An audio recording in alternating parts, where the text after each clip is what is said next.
Isang magandang araw mga boss amo.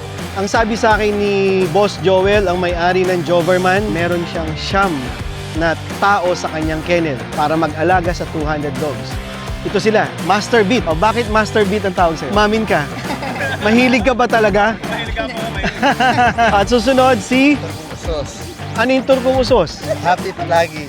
Akala ko suso. Di ba? Okay, next. Si ito. Paborito ko to eh. Boy Inog. Bakit Boy Inog?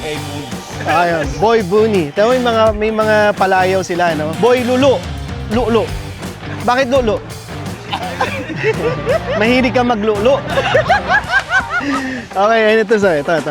Ito, ano to? Exotic to. Chris Merle. Yes. Bakit ka Merle? Kita naman ako. Merle. Tayo sir. Rare breed ka, paramihin mo lahi mo. Ito si Mimi Ngas. Bakit Mimi Ngas? Ano yung Mimi Ngas? Pingas. Pingas? Ano yung word na yun? Bulacan? Pingas. Queen Dora. Bakit Queen Dora? At syempre, magpapasalamat tayo sa may-ari ng Joverman Kennel, kay Boss Joel. Maraming salamat po po sa pagdating dito. Maraming salamat. Uulitin. Sa ulitin. Salamat sa cup. Okay, maraming salamat po.